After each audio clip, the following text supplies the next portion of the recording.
Big beautiful বিলকে কেন্দ্র করে চলমান রাজনৈতিক অনিশ্চয়তার কারণে রিপাবলিকানরা কংগ্রেসের সংখ্যাগরিষ্ঠতা হারাতে পারেন বলে আশঙ্কা জানিয়েছেন রিপাবলিকান সেনেটর টম টিলিস। বুধবার সিএনএনকে একথা জানান তিনি। রিপাবলিকানরা সংখ্যাগরিষ্ঠতা হারালে ট্রাম্প প্রশাসনকে কঠিন পরিস্থিতির মুখোমুখি হতে হবে বলেও মন্তব্য করেন সেনেটর টিলিস। এদিকে সোশ্যাল সিকিউরিটি সুবিধা রক্ষায় দ্বিদলীয় পরিকল্পনার কথা জানিয়েছেন রিপাবলিকান সেনেটর বিল ক্যাসিডি এবং Democratic senator team Kane. Republican senator Tom টিলিস বলেছেন, প্রেসিডেন্ট ডোনাল্ড ট্রাম্পের বেশিরভাগ উদ্যোগে সমর্থন দিলেও মেডিকেয়ারে কাটছাট নিয়ে বাড়াবাড়ি কোনোভাবেই সমর্থনযোগ্য নয়। প্রেসিডেন্ট ট্রাম্পের সাথে বৈঠকে এসব কথা স্পষ্ট করেই বলেছেন বলেও জানান তিনি।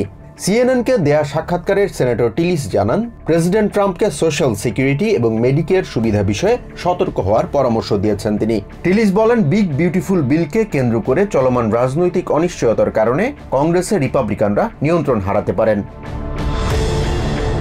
ওয়ান বিগ বিউটিফুল বিল পাশের কারণে দেশের বেশিরভাগ মানুষ মেডিকেড সুবিধা থেকে বঞ্চিত হবেন। ডেমোক্রেটদের এমন প্রচারে রিপাবলিকান আইন প্রণেতারা কোণঠাসা হয়ে পড়বেন বলেও মনে করেন সেনেটর টিলিস।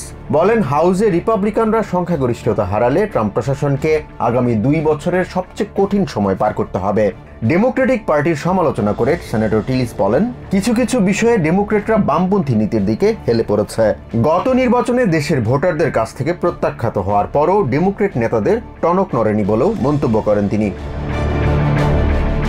এদিকে দেশের বেশিরভাগ মানুষের সোশ্যাল সিকিউরিটি সুবিধা নিশ্চিতে দ্বিদলীয় পরিকল্পনার কথা জানিয়েছেন রিপাবলিকান সেনেটর বিল ক্যাসিডি এবং Democratic senator team Kane. Washington পোস্টে প্রকাশিত এক নিবন্ধে তারা জানান, সোশ্যাল সিকিউরিটি রক্ষায় এগিয়ে আসার এখনই সময়।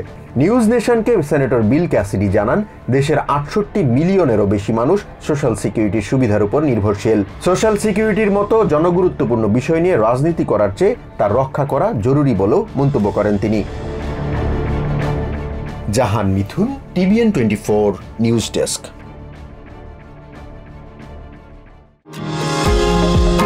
নিউ ইয়র্ক থেকে সম্প্রচারিত টিভিএন 24 টেলিভিশন বিশ্বজুড়ে বাঙালির কণ্ঠস্বর।